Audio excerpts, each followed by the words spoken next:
अस्सलाम वालेकुम नाजरीन, प्रोग्राम दूसरा रुख में खुशामदीद। मैं हूं आपका मेज़बान नादिर गुरामानी। नाजरीन, आज बलूचिस्तान के इलाके खुजदार में एक अफसोसनाक वाक़या पेश आया और उस अफसोसनाक वाक़े के नतीजे में SHO जो CTD थे वो शहीद हो गए। इंतखाबात से कबल मुल्क में जो सिक्योरिटी का एक मामला है उस पर कई तहफ़्फ़ुज़ात सामने आ रहे हैं। इससे कबल भी बाज़ सियासी रहनुमाओं ने ख़ास तौर पर सिक्योरिटी के हवाले से अपने तहफ़्फ़ुज़ात का इजहार किया है। कुछ रोज़ कबल वज़ीर दाखिला सरफराज बुगटी ने भी वाज़ेह तौर पर यह कहा कि मौलाना फजल रहमान को सिक्योरिटी थ्रेट्स हैं और उन्होंने मुल्क के मुख्तलिफ इलाकों में जो सिक्योरिटी की सूरत हाल है उस हवाले से भी उन्होंने अपने तहफ़्फ़ुज़ात का इजहार किया था। सरफराज बुगटी साहब ने क्या कहा था, सुनते हैं। JUI में थ्रेट्स जो हैं वो उनकी लीडरशिप को, और जिस तरह हमने देखा कि बाजोड़ में हुआ, फिर मस्तूम में हाफिज़ अब्दुल्ला साहब पे हुआ, मौलाना साहब अभी कोयटा गए थे, तो स्पेसिफिक थ्रेट था हमारे पास जो मैंने ख़ुद उनके साथ भी शेयर किया था। और हालांकि हमने तो उनसे रिक्वेस्ट की थी कि आप वो जलसा मनसूख करें या कोयटा का विज़िट मनसूख करें, लेकिन उन्होंने नहीं किया। तो मैं हमेशा ये कहता हूँ कि PTI एक ऐसी जमात है जिसको इस तरह के थ्रेट्स नहीं थे। मैं नमाजी की बात कर रहा हूँ, तो क्योंकि वो TTP जो थी वो अपने स्टेटमेंट्स में कह चुकी है तो वो बड़े कंफर्टेबल थे उनके साथ। अदरवाइज़ बाकी जितनी जमातें हैं उनको थ्रेट्स तो हैं। इस सूरत हाल के बाद हमने देखा कि इस तमाम जो तहफ़्फ़ुज़ात थे उनकी गवर्नर खैबर पख्तूनख्वा ने भी तस्दीक की और कहा कि बाज़ इलाके ऐसे हैं जहाँ पर इलेक्शन तो हो जाए लेकिन शायद इंतखाबी मुहिम चलाना मुश्किल हो। जो इलाके जिसमें इलेक्शन शायद हो जाए लेकिन सियासी एक्टिविटीज मुश्किल हो, जिस तरह के मैंने कहा कि टांक है, वजीरिस्तान है, बनू है, लकी मरवत है, वजीरिस्तान के इलाके हैं, इस इलाकों और इस तरह बलूचिस्तान में भी होंगे। अब देखो अभी कुरम एजेंसी में एक हफ्ते पहले 15-16 लोग आपस में मर गए। तकरीबन हर महीने होता है इस तरह वाकयात। तो इस पर हुकूमत इदारे बैठ के कोई फैसला करेगी और इलेक्शन कमीशन को बताएगी। गवर्नर खैबर पख्तूनख्वा के बाद हमने देखा कि मुस्लिम लीग नून के रहनुमा अमीर मकाम ने भी इस हवाले से उन्होंने वजह तो कुछ और सर्दी और बर्फबारी का जिक्र किया, लेकिन उन्होंने भी 2 से 3 हफ्ते जो है वो इलेक्शन मुलतवी करने की बात की। लेकिन जब ये मामला पीपल्स पार्टी के रहनुमा अब्दुल कादिर बलोच के सामने रखा गया और हसास जो इलाके हैं उनका जिक्र किया गया तो उन्होंने भी उन हसास इलाकों में इलेक्शन जो है वो मुलतवी करने की तजवीज़ दी थी। बलूचिस्तान में TTP के जितने वारदात हुए हैं बलूच सेपरेटिस्ट के मुकाबले में बहुत ज्यादा हुए हैं। और 6 या 7 सीटों की वजह से इलेक्शन न करा लेना, मुल्क में डेमोक्रेसी को जो ना अपने डीरेल होने देना मेरे ख्याल मुनासिब बात नहीं होगी। उन पे अगर आप चाहें कि इस किस्म की सिचुएशन है तो वो उसमें बाई इलेक्शन कराए जा सकते हैं। इन तमाम तहफ़्फ़ुज़ात के बाद अब सूरत हाल क्या है? सियासी जमातें जो हैं वो क्या समझती हैं कि वाकई 2 से 3 हफ्ते जो है वो इलेक्शन मुलतवी करने चाहिए, या जो फिर कादिर बलोच साहब ये तजवीज़ दे रहे हैं कि जो हसास इलाके हैं वहाँ पर इलेक्शन जो है वो मुलतवी करने चाहिए और बाद में वहाँ पर इलेक्शन करवाए जाएँ। तो इस सारी सूरत हाल पर हम बात करेंगे। हमारे साथ मौजूद हैं हाफिज़ नईमुर रहमान साहब, उनसे हम बात शुरू करेंगे और उसके बाद बानू साहिबा और इकबाल ज़फ़र झगड़ा साहब हमें ज्वाइन करेंगे। बहुत शुक्रिया हाफिज़ साहब, आपने टाइम निकाला। सर, इस वक्त जो मुख्तलिफ सियासी जमातें हैं उनके तहफ़्फ़ुज़ात आपके सामने हैं, जमात इस्लामी कैसे देखती है सूरत हाल को? सर देखें, सही बात यह है कि इलेक्शन तो 90 दिन में होना चाहिए था और इलेक्शन को शफाफ और गैर जानिबदाराना करने के लिए ज़रूरी था कि कुछ इक़दामात किए जाते। मसलन जो गवर्नर्स इस वक्त चारों सूबों के मौजूद हैं वो चारों सूबों के गवर्नर्स पार्टी के गवर्नर हैं, और वो पार्टियां वो हैं जो हुकूमती पार्टियां हैं, यानी हुकूमत से मुराद जो PDM में सारी जमातें थीं। यहाँ MQM के गवर्नर हैं, सिंध में, पंजाब में नून लीग के गवर्नर हैं, KP में JUI के गवर्नर हैं, इसी तरह बलूचिस्तान में। तो जब इन पार्टियों के गवर्नर मौजूद हैं, इनकी मौजूदगी में आप कहें कि शफाफ इंतखाब नहीं हो सकता। वोटर लिस्ट प्रॉपर तरीके से सामने नहीं आई है, हल्का बंदियों पर बेशुमार एतराज़ात इस वक्त भी मौजूद हैं। और आप ये बताइए कि इंतज़ामिया से अगर इसी तरह से जो है वो जिस तरह कराची के इंतखाब में, बल्दियाती इंतखाब में इंतज़ामिया से आरोज़ बने थे, तो जैसा मेयर कराची का इंतखाब हुआ था, क्या वैसा ही इंतखाब पूरे मुल्क में कराना है कि पहले से आपने नतीजा बना लिया और अगर अपनी मर्जी के वोट सामने नहीं आए तो नतीजा बदल दिया और वोटों को इधर से उधर कर दिया, पहले से जहन बनाया हुआ है। तो अगर ऐसे इलेक्शन कराने हैं तो फिर कौम का इतना पैसा क्यों खर्च हो रहा है? लिहाजा अगर इलेक्शन कमीशन ये कहता है कि हम गैर जानिबदार इंतखाब कराना चाहते हैं तो सीधी बात यह है कि उन्हें ये सारे मेजर्स लेने पड़ेंगे। और अदलिया से, और अदलिया ने क्यों इनकार किया? मैं तो हैरान हूँ कि अदलिया की तरफ से ये बात आना कि हम इलेक्शन कराने के लिए तैयार नहीं है, यह खुद एक सवालिया निशान पैदा करता है। यानी लोग सामने आकर शफाफियत को करना भी ना चाहें और एतराज़ भी करें तो मुनासिब बात नहीं है। इसलिए जमात इस्लामी ये समझती है कि लेवल प्लेइंग फील्ड नहीं है। एक तरफ एक पार्टी के लीडर को जेल में डाला हुआ है, एक पार्टी को बादशाह सलामत बनाकर लेकर आ रहे हैं, तो ये कौन सी लेवल प्लेइंग फील्ड है? तो लेकिन तो हाफिज साहब, ये जो आपके सर तहफ़्फ़ुज़ात हैं, क्या ये फिर इलेक्शन कमीशन में रखने का इरादा रखते हैं या सुप्रीम कोर्ट जाने का कोई इरादा रखते हैं कि लेवल प्लेइंग फील्ड है, हल्का बंदियों का मामला है, या जो दीगर आपके तहफ़्फ़ुज़ात हैं ये मामला आप सामने रखना चाहते हैं इलेक्शन कमीशन के? नहीं, तो हमने इलेक्शन कमीशन को बारहा लिखा है। हमारा तो अगर आप जाएंगे ना बल्दियाती इलेक्शन से लेकर अब तक एक मोटी सी फाइल बनी हुई होगी इलेक्शन कमीशन में, जिसमें हमारी तरफ से खतूत गए हुए हैं, लेकिन उनके ऊपर तो जूनी रिंग थी है ना, वो तो पहले से जो चीजें तय किए हुए होते हैं। असल में बदकिस्मती से पाकिस्तान में इलेक्शन कमीशन पार्टियों का इलेक्शन कमीशन होता है, वो पाकिस्तान का इलेक्शन कमीशन नहीं होता। और वो भी ये देखते हैं कि किस पार्टी को लेकर आना है और किसको हटाना है, उसके लिहाज से सारी मैनेजमेंट की जाती है। और मेरी बात इतनी ज़्यादा ऑब्वियस है और हमने बल्दियाती इंतखाब में इसका इतना गहरा मुताला, मुशाहिदा, तजर्बा किया है कि इसके बाद इसमें कोई दूसरी राय मौजूद नहीं है। मसलन मैं आपको बताऊं, कुछ यूसीज ऐसी थी यहाँ कराची में जिसमें 7,400 वोट जमात इस्लामी के थे और 1,200 वोट पीपल्स पार्टी के थे। वो सारे फॉर्म भी मौजूद थे, लेकिन 1,200 वाले को जिता दिया गया, 7,400 वाले को हरवा दिया गया। और चीफ इलेक्शन कमिश्नर तक ये केस गया और उन्होंने भी इस केस को सारे फॉर्म होने के बावजूद फॉर्म 11 लेकिन हाफिज साहब, ये सूरत हाल दिलचस्प नहीं है कि सिंध के अंदर, अगर मैं खास तौर पर सिंध की बात करूं तो वहां पर पीपल्स पार्टी भी लेवल प्लेइंग फील्ड की बात कर रही है, आप भी लेवल प्लेइंग फील्ड की बात कर रहे हैं, फिर मुस्लिम लीग नून जिसके ऊपर ये तनकीद हो रही है कि उनके लिए माहौल बनाया जा रहा है, वो भी कह रहे हैं कि हमें लेवल प्लेइंग फील्ड जो है वो नहीं मिल रही। देखिए, मुस्लिम लीग नून को कौन सी लेवल प्लेइंग फील्ड चाहिए, पीपल्स पार्टी को, ये सब इत्तेहादी ही हैं। सिर्फ इलेक्शन के मौके पर जरा एक दूसरे के खिलाफ फ्रेंडली फायर होंगे। अच्छा। आप देखें ना, एमक्यूएम, पीपल्स पार्टी और नून लीग तो इत्तेहादी हैं, और पीडीएम में ये सारी जमातें मौजूद थी। एमक्यूएम चौराहे पे बैठ गई थी, पहले पीटीआई के साथ थी, उससे पहले पीपल्स पार्टी के साथ थी, उससे पहले और लोगों के साथ थी, हर हुकूमत में शामिल होती है और हर रिजीम चेंज के मौके पर हालात के तनाजुर में चौराहे पे बैठ जाती है, कीमत लगवाती है।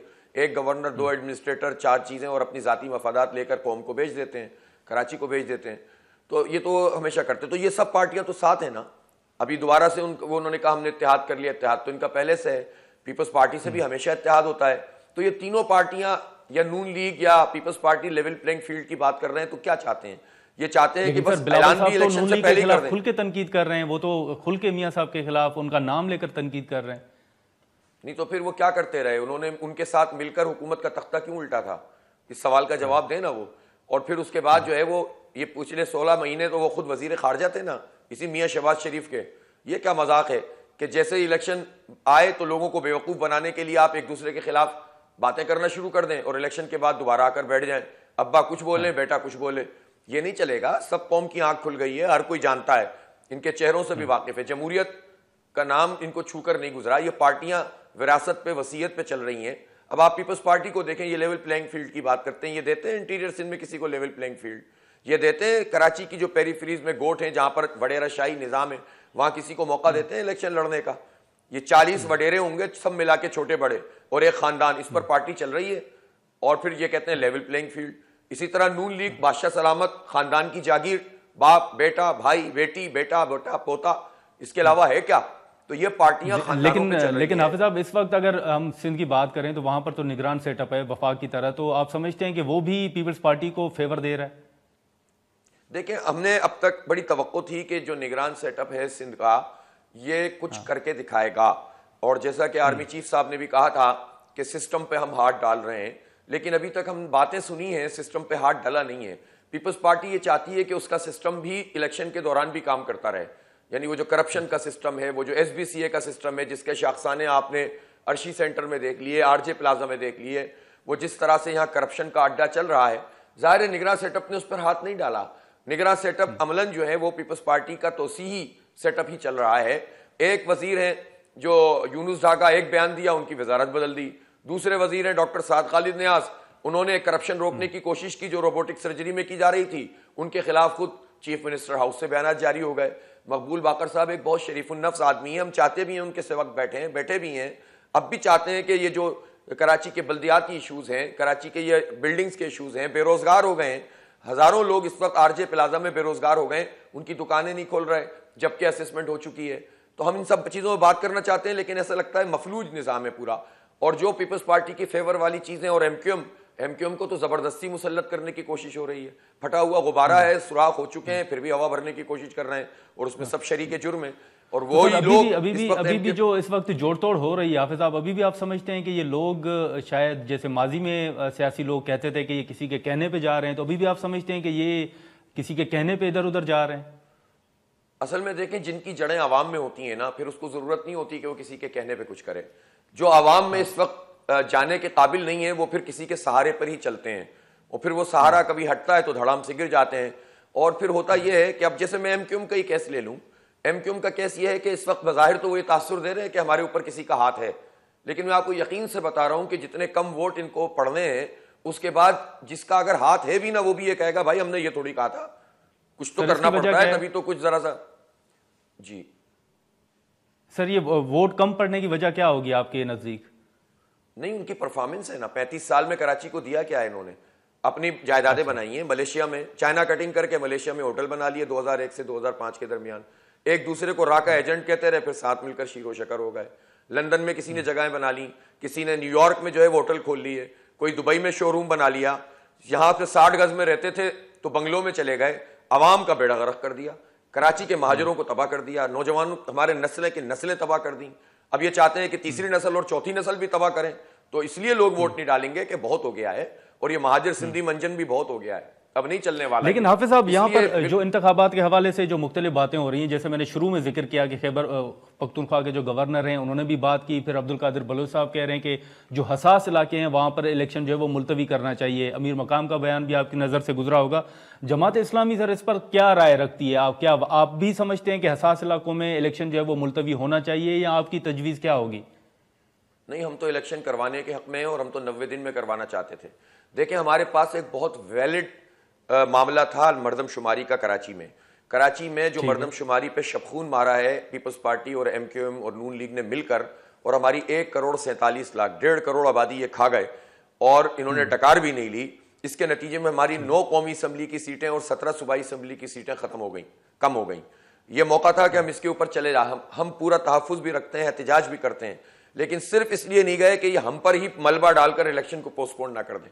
हम ये मुकदमा लड़ेंगे अपनी आबादी का, लेकिन इस वक्त हम ये चाहते हैं इलेक्शन हो। जितने लोग भी ये सब बातें कर रहे हैं, इसका मतलब है कि इलेक्शन से भागना चाहते हैं। अब इनको मौका फराम कर दीजिए, भाग जाइए, इसलिए कि लोगों को फेस नहीं कर सकते। इस वक्त लोगों का जो गुस्सा है इन सब लोगों के मुतालिक, जो जिम्मेदार है पाकिस्तान की मईशत को तबाह करने के, करप्शन के और लूट मार के, कैसे अवाम में जा सकते हैं? सिर्फ यहां पर वडेरा जा सकता है जो अपने हारी को पीस कर खड़ा हुआ है। अब हारी भी उठना शुरू हो गए हैं, उन्होंने भी सवाल करना शुरू कर दिए हैं, उन्होंने भी अब अपने जो है ना वीलॉग बनाना शुरू कर दिए हैं। अब देही आबादियों के अंदर भी लोग गाने बना रहे हैं अपने मोबाइलों के ऊपर और इन वडेरों और जागीरदारों के खिलाफ बात कर रहे हैं कि वोट लेने मत आना। तो ये जो इनको हालात नजर आ रहे हैं शहरों में, तो इनका वैसे ही बेड़ा गर्क हो जाएगा, इसलिए भागना चाहते हैं। हाफिज साहब, जहां पर आप बैठे हुए हैं वहां पर मुख्तलिफ अहम मुलाकातें भी हो रही हैं। हमने देखा कि बशीर मेमन साहब भी मुलाकातें कर रहे हैं GDA के रहनुमाओं के साथ, फिर MQM की मुलाकातें हो रही हैं। इस सारे सिनारियों में जमात इस्लामी कहां पर खड़ी है? क्या किसी जमात ने आपसे रब्ता किया है या किसी जमात के साथ आप चलने के लिए तैयार हैं? देखिए, जाहिर है कि अभी जो इस वक्त हुकूमती जमातें हैं, MQM है, पीपल्स पार्टी है, नून लीग है। नून लीग की तो कराची में कोई पोजीशन ही नहीं है, और उन्होंने तो वैसे भी पहले भी MQM को ठेके पे दे देते थे, अब भी दे देंगे, 2-4 सीटों पे बात करेंगे। तो जो एग्जिस्ट ही नहीं करता उस इत्तेहाद का फायदा क्या, बल्कि नुकसान इनको ज्यादा होगा, फायदा कम होगा। MQM को जहां तक ताल्लुक है, मैं बता चुका हूं कि 45-40 साल तक के महाजरों में, यानी महाजरों की आबादी अगर 50% भी है तो 45 साल तक के महाजिर जिनकी तादाद मैक्सिमम है, उनमें तो 1% भी MQM को वोट नहीं डालेंगे। जो 45 साल से ऊपर के उनमें से आधे से ज्यादा लंदन वाले हैं, इनके पास तो कोई है ही नहीं, तो इनकी पोजीशन तो बिल्कुल निलबटा सन्नाटा है। हाँ, पीपल्स पार्टी ने अपने सर्टेन एरियाज को काबू किया हुआ है, और उसके असबाब मैंने आपको बताया, वडेरा शाही सिस्टम के नतीजे में ये काम करते हैं, ताकत के नतीजे में करते हैं, वो अपनी जगह।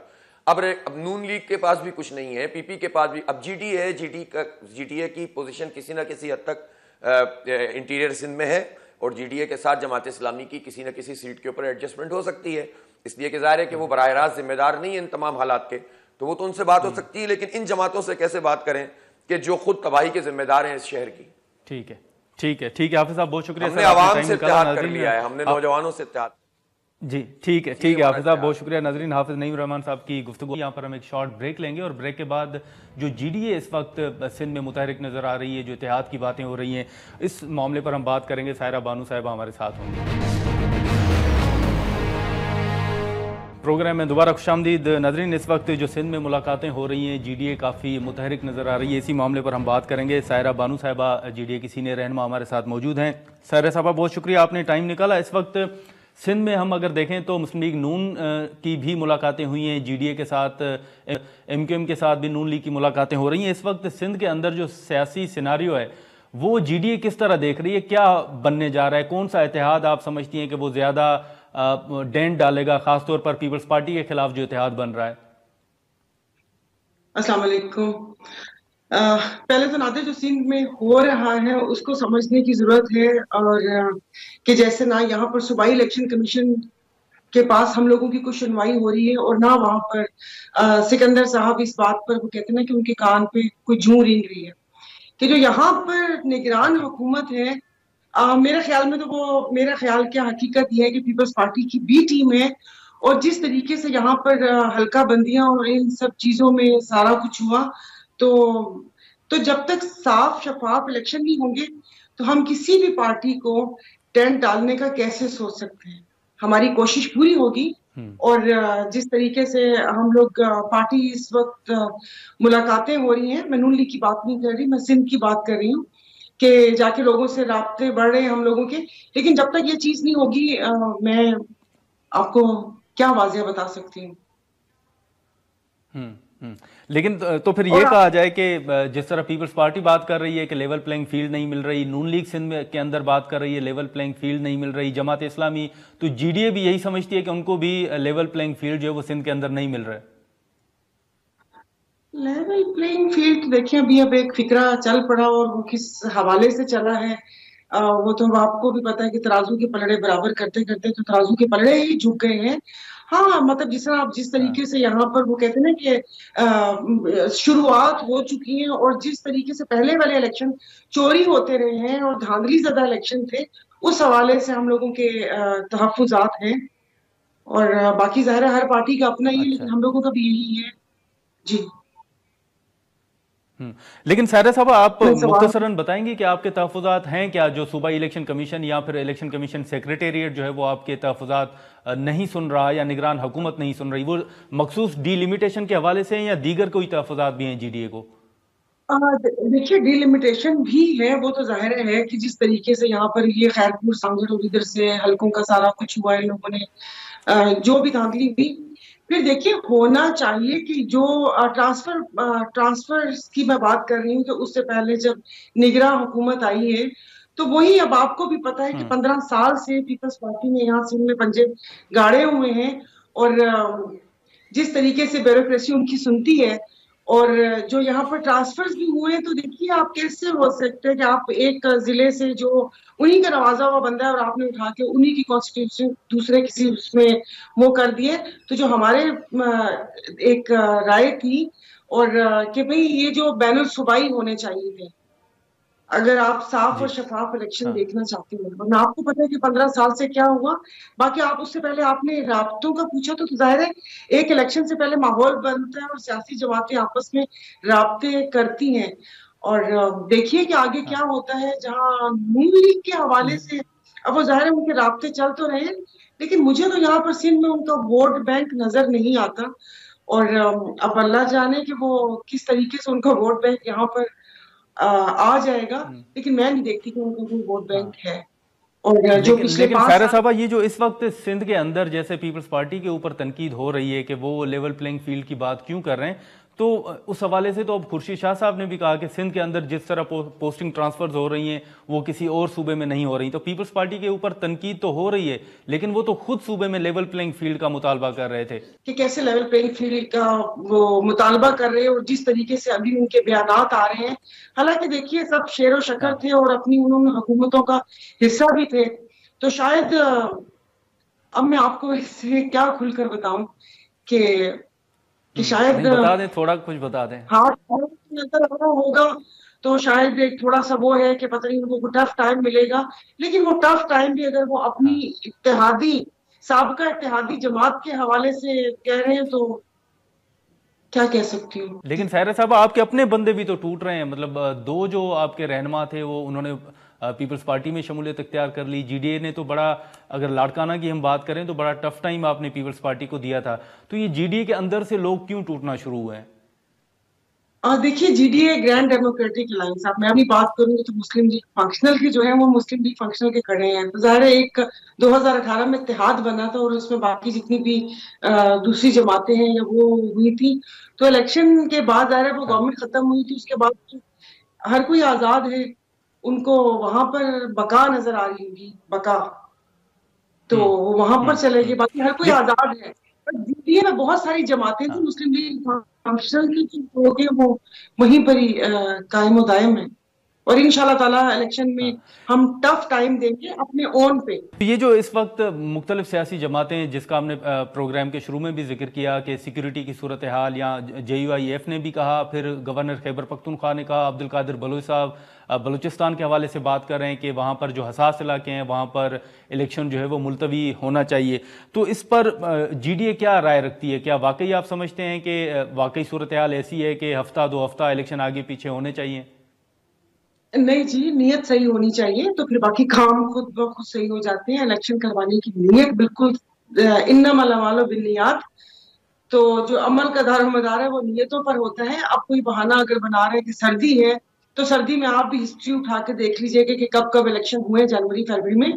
और सिक्योरिटी सूरत हाल तो मेरे ख्याल में मेरी जब से आंखें खुली हैं और ये सिक्योरिटी खदशात और क्या कहते हैं, मुल्क मुश्किल दौर से गुजर रहा होता है, उस मोड़ से गुजर रहा होता है, ये सब चीजें तो देखी हुई है। मतलब हमारे पड़ोसी मुल्क जिसको हम वो कहते हैं, आप टर्की को देख लीजिएगा कि वहां पर कितना बदतरीन जलजला आया था, बट उन्होंने फिर भी इलेक्शन करवाए। किसी भी मुल्क की वो कहते हैं ना कि मुआशी सूरत हाल, खारजी, दाखिली, सब उसके लिए एक स्ट्रॉन्ग गवर्नमेंट की बहुत जरूरत होती है। ये इस तरह के बोधे बहाने बनाना, क्योंकि देखिए सीट सबको अच्छी लगती है, बैठ जाए तो फिर उतरने को दिल भी नहीं करता। और ये वाले बहाने कि अब देखा जाए, मसला ये है कि हालात काबू में नहीं आ रहे, कि वो कह रहे हैं ना कि हवाएं मुवाफिक नहीं चल रही। जब हवाएं मुवाफिक चलेंगी और हर तरफ से ग्रीन सिग्नल होगा तो शायद वो भी कर दें। अब ये कि आपने एक 8 फरवरी की लॉलीपॉप पकड़ा दी है, 2 सूबों में आप पहले ही आइन को मुअत्तल करके बैठे हुए, गैर आईनी हुकूमतें कायम है। अब तो मेरे ख्याल में निगरानों ने अपने नाम के साथ निगरान का तकल्लुफ लगाना भी छोड़ दिया। तो ये सारी चीजें देखनी पड़ेंगी। ये मुल्क के लिए, मुल्क की मुआशरत के लिए, मुल्क की सलामती के लिए ये चीजें सही नहीं है, ये बोधे बहाने। अब देखिए एक हफ्ते बाद क्या सूरत हाल वाज़ेह होती है। हाँ, लेकिन इस वक्त सायरा साहब, जो बलूचिस्तान अवामी पार्टी है, जो बाप पार्टी है, उनके कुछ लोग जो हैं वो पीपल्स पार्टी में उन्होंने शमूलियत इख्तियार की, कुछ लोग मुस्लिम लीग नून में चले गए। अब पीपल्स पार्टी के कुछ रहनुमा ये बात कर रहे हैं कि अभी भी जैसे MQM के लोग इधर उधर जा रहे हैं तो किसी के कहने पे जा रहे हैं, बाप पार्टी के जा रहे हैं तो वो भी किसी के कहने पे जा रहे हैं। ये पीपल्स पार्टी के रहनुमा जो हैं वो मुख्तलिफ ये बातें कर रहे हैं। आप भी समझती हैं कि इस वक्त जो जोड़ तोड़ हो रही है वो किसी के कहने पे हो रही है? देखिए ये तो ऐसे होता ही है, क्योंकि कोई किसी को इल्हाम तो होता नहीं है। और पीपल्स पार्टी जो इतने यकीन से कह रही है, तो पीपल्स पार्टी ने भी तो यही सब कुछ किया था ना। पंजाब, वो बलोचिस्तान में पहले भी हुकूमत, जो नून लीग के दौर की हुकूमत को गिराया गया था, तो उनको पता होगा कि ये लोग कहाँ से ऑर्डर लेते हैं और कहाँ से नहीं लेते। बाकी कुछ जमातें हैं वो जैसे तराजू में बाट होते हैं ना, वो बाट है कि किसका वजन बढ़ाना है तो वो बाट वहां पे रख दिए। तो ये ऐसे ही है।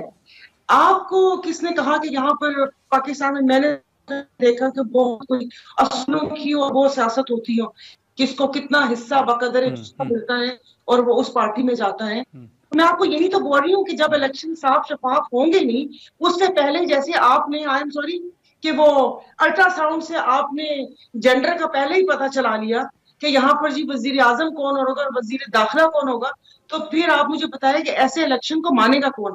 कि ना आपके यहाँ भले कबूलियत हो, तो लोग बोलते हैं कि हाँ भाई इनकी कबूलियत है। भाई कहाँ कबूलियत है, मुझे भी तो पता चले। लेकिन कबूलियत है या नहीं है, मकबूलियत नहीं है। उसी मकबूलियत, मकबूल ना होने का खौफ इलेक्शन नहीं करवाने दे रहा कि सब चीजें हक में हो। तो आप देखिए कि एक हफ्ते बाद क्या होता है। एक हफ्ते की तारीख नोट कीजिएगा। देखिए लेकिन ये इलेक्शन से पहले सायरा साहबा, ये इलेक्शन से पहले आप समझती हैं कि ये मुनासिब है कि मुस्लिम लीग नून के ऊपर जो तनकीद हो रही है कि उनके लिए माहौल बनाया जा रहा है, जीडी भी समझती है कि वाकई उनके लिए माहौल बनाया जा रहा है? हाँ, देखिए ना, अब आप अवाम का तो कोई कसूर नहीं है कि वो कह रहे हैं कि जी उनको ऐसे निकाला गया और ये इनको कर दिया, और जिस तरीके से वो आए और जिस तेजी से केसेस खत्म हो गए। सबसे बड़ी बात कि अदालत उठ के वहां पर एयरपोर्ट पर चली गई। मुझे तो पहले ये समझ नहीं आ रही कि यानी कि एक आप जेल से हॉस्पिटल मतलब इलाज करवाने के लिए गए, उन 4 सालों में 12 कहती हूँ कि सब कुछ हुआ, सिर्फ इलाज नहीं हुआ।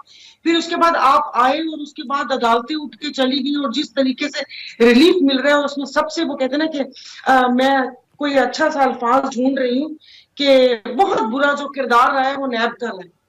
कि मुझे तो यही समझ नहीं आ रही कि नैब, लेकिन सायरा साहबा, यहाँ पर मैं माजरत आपकी बात काट रहा हूँ, लेकिन मरियम साहिबा तो कह रही हैं कि मियां साहब को रींग कर इंसाफ मिल रहा है, लेकिन उस पर भी तनकीद की जा रही है। हाँ, मेरे ख्याल में कि उनकी जो उन्होंने जो सोचा होगा, या आई एम सॉरी जो आप सोशल मीडिया पर ही बोलते हैं कि जो प्लान का हिस्सा था कि वो फौरी इंसाफ होगा, तो ये इतने दिन भी क्यों लगे, शायद मे भी वो इस वजह से कह रही हूँ। मतलब क्या इंसाफ, यहाँ पर दादा का केस जो है वो पोते को मिलता है। 35 साल बाद फातिमा जिन्ना साहिबा का बिजली का बिल वहां पर आता है। 20 अभी जुल्फकार भुट्टो शहीद का केस अब खुलेगा, तो इससे भी कोई रींग ना उनके अब्बा को, तो फिर भी 10 या 15 दिन में इंसाफ मिले। इंसाफ तो किसी गरीब से जाके पूछे जो खानदानी मुकदमों में, मैं बता रही हूँ ना कि दादा का मुकदमा पोते को आके वो करना पड़ रहा है। हमारे मुल्क में तो इंसाफ का ये हाल है, जितना मिल रहा है उसी पे सबका शुक्र अदा करना चाहिए। ठीक है सायरा साहबा, बहुत शुक्रिया, आपने टाइम निकाला। नाजरीन, सायरा बानू साहब गुफ्तगू आपने सुनी। यहाँ पर हम शॉर्ट ब्रेक लेंगे और ब्रेक के बाद मुस्लिम लीग नून के सीनियर रहनुमा इकबाल जफर झगड़ा साहब हमें ज्वाइन करेंगे। प्रोग्राम में दोबारा खुशामदीद। नाजरीन, हाफिज़ नईम रहमान साहब और सायरा बानू साहिबा की गुफ्तगू आपने सुनी। जफ़र इकबाल झगड़ा साहब हमारे साथ मौजूद हैं, मुस्लिम लीग नून के सीनियर रहनुमा, उनसे हम बात करेंगे।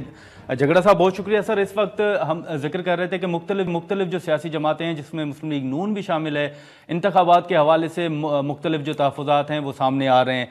अब अगर दीगर जमातों की बात करें तो वो लेवल प्लेइंग फील्ड की बात करें। इस सारे सिनारियों में जो दीगर जमातों के तहफ़्फ़ुज़ात हैं उस पर मुस्लिम लीग नून क्या राय रखती है? देखें जी, मुस्लिम लीग नून अपना मौक़िफ़ बहुत क्लियर रखती है। वो कहते हैं कि ये दूसरी जमातें भी जो हैं वो इस मौके पे लेवल प्लेइंग फील्ड को इंश्योर करें। ये हमारे देखें जी जो हालात बने हैं इसमें, unless we have a level playing field और तमाम जमातें अहम नुकात पर अगर साथ नहीं बैठेंगी तो हमारे लिए बहुत परेशानी और मुश्किलात बन सकते हैं। इसलिए हम यही डिमांड करेंगे कि मियां नवाज शरीफ का तो आपको मौक़िफ़ पता है, वो तो हमेशा यही कहते हैं कि हम तमाम जमातों को साथ बिठाने के लिए तैयार हैं, उनका मौक़िफ़ भी अपनाने के लिए तैयार हैं, लेकिन उनको भी सोचना पड़ेगा और हमारे साथ एक पॉइंट ऑफ व्यू जो नेशनल इश्यूज हैं उस पे at least they should have the same opinion, जिस तरह कि in that larger interest of the nation हो सकता है। हाँ, लेकिन झगड़ा साहब, अब आप बैठने की बात तो कर रहे हैं, लेकिन जो दीगर जमातें हैं जिसमें पीपल्स पार्टी भी शामिल है, एएनपी भी शामिल है, अब वो तो ये इल्ज़ामात लगा रही हैं, वो तो ये बात कर रहे हैं कि मुस्लिम लीग नून जो है वो सोलो फ्लाइट ले रही है, वो किसी के साथ बात करने के लिए तैयार नहीं है। फिर ये भी कहा जा रहा है कि आपके लिए माहौल बनाया जा रहा है, आपको रिलीफ दिया जा रहा है, तो वो तो कह रहे हैं कि आप तो सोलो फ्लाइट ले रहे हैं, आप तो बैठने के लिए तैयार ही नहीं है किसी के साथ। देखिए जी, बिल्कुल आप हमारे कायद मियां नवाज शरीफ साहब से भी सवाल कर सकते हैं। उन्होंने उस दिन बहुत क्लियरली कहा है कि मेरा मौक़िफ़ यह है कि तमाम जमातों को इकट्ठे बैठना चाहिए और हम कोई ऐसी सोलो फ्लाइट नहीं करना चाहते हैं, ना हम किसी के बातों पे जो है तो अपना मौक़िफ़ चेंज कर सकते हैं। हमारा बयानिया जो है वो जैसे पहले था वही बयानिया हमारा है। वोट को इज्जत दो, और इज्जत देने का मकसद मैंने पहले भी बताया है कि वोट को इज्जत देना, आवाम को इज्जत देना, क्योंकि वोट उनके पास है, उनसे हमने वोट लेना है, तो उनसे अगर हमने वोट लेना है तो उनको इज्जत देनी पड़ेगी। तो this is a very very clear message to all the parties. मैं कहता हूं लेकिन कि सर अगर आपका दूसरी एक जमात- एक बयानिया तो एहतसाब का भी था, वो लोग कह रहे हैं कि आप एहतसाब के बयानिए से शायद पीछे हट गए। नहीं जी, एहतसाब का बयानिया देखें जी, जो अहम इश्यूज हैं और मैंने आपको बताया जहां पर ये नेशनल इंटरेस्ट इन्वॉल्व होगा और नेशनल इंटरेस्ट के लिए एहतसाब की जरूरत पड़ेगी तो नून कभी भी पीछे हटने वाली नहीं है। हमेशा उन्होंने जब भी नेशनल इंटरेस्ट आया है किसी इशू पर भी आप देख लें, उन्होंने कोई कॉम्प्रोमाइज नहीं किया। लेकिन झगड़ा साहब, अब गवर्नर खैबर पख्तूनख्वा की अगर हम बात करें तो वो उन्होंने ये वाज़े तौर पर कहा है कि खैबर पख्तूनख्वा के मुख्तलिफ इलाके हैं जहाँ पर सियासी जो इंतखाबी मुहिम होगी या सियासी जो एक्टिविटीज़ होंगी वो चलाना मुश्किल होगा, इलेक्शन तो शायद हो जाए।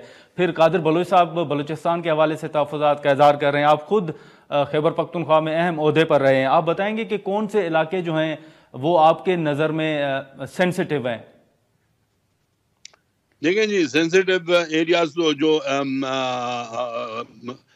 फॉर्मर ट्राइबल एरियाज थी, नेचुरली वो सेंसिटिव एरियाज थी और जो मुश्किलात थी वो आपके सामने है। लेकिन वो अब चूंकि they are no more tribal areas, they are part of Pakistan और उनके जो हमारे साथ देख रहे हैं, एक कैंडिडेट हमारा जो वहां से था वो आज जो पहले हमारा बहुत इम्पोर्टेंट नेशनल सीट थी NA1, उससे आज हम शाजी गुल अफरीदी हैं, उन्होंने उसको वो हमारे कैंडिडेट बनेंगे इंशाल्लाह।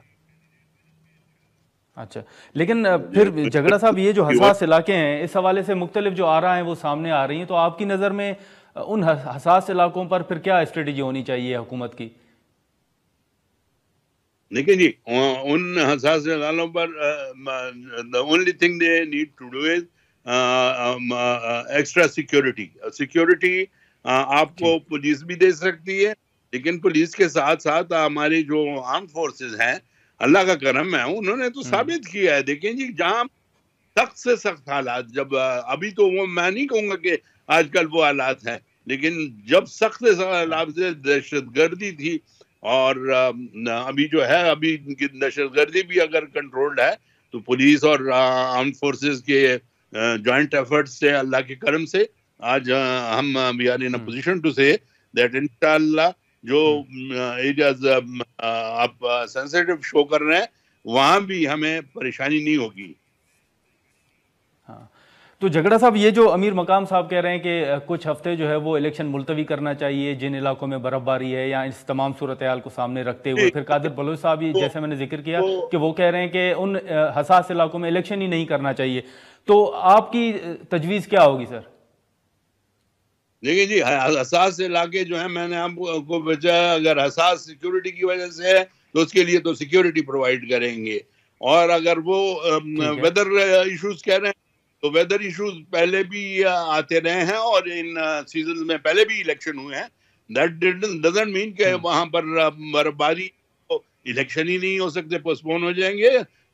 अमीर मकाम से मैंने बात की भी थी और उनको मैं तकरीबन उस पर कन्विंस करूंगा भी और कर चुका हूं कि इलेक्शन जो है इंशाल्लाह जो हमारा बयानिया है उसके मुताबिक ही इलेक्शन अपने टाइम पे हो जाए।